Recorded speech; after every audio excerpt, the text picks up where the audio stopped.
السلام عليكم ورحمة الله وبركاته، ازيكم حبايبي عاملين ايه؟ يا رب تكونوا بخير. النهارده هنعمل مع بعض صينية سمك حلوة جدا. هنعملها في الفرن بطريقة سهلة وبسيطة، هتنفع في أي نوع سمك تختاري. تنفع في السمك الماكريل، تنفع في السمك البوري. نقول مع بعض الطريقة إن شاء الله تعجبكم.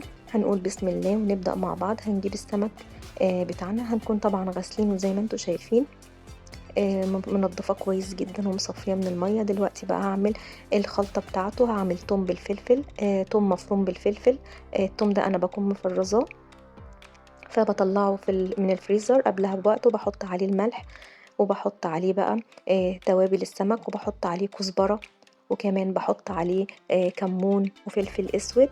بتحب السمك طبعا بيحب الكمون زي ما احنا شايفين كده مع بعض. بنخلطهم بقى كويس جدا.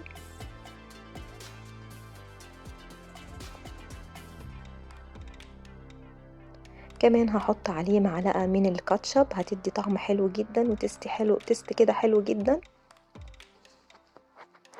وعندي هنا نص عصير ليمون، نص كوباية، بحط عليهم معلقة كده. بحط على الخلطة دي يعني حوالي ليمونة كده لو هي مش معصورة عندك، لكن أنا ببقى مجهزة عندي نص كوباية من عصير الليمون. وبعدين بقى بتبل السمك. اول حاجة كده بجيب السمك وبحاول افتحه بالسكينة علشان الخلطة تدخل في كل حتة زي ما احنا شايفين كده.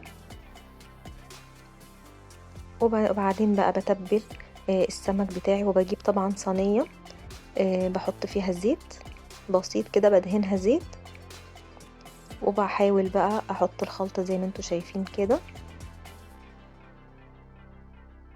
وبحاول برضو احط الخلطة على السمك من فوق زي ما احنا شايفين.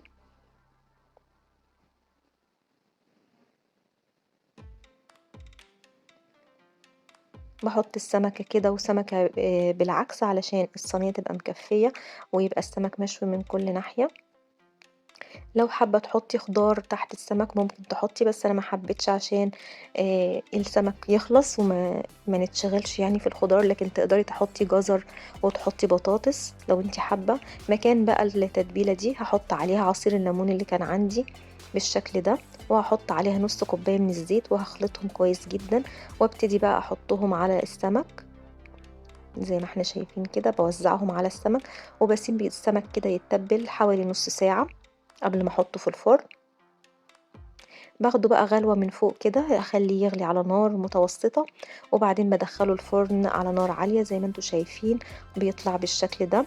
السمك مستوي جدا وطعمه حلو جدا. هيعجبكم بإذن الله.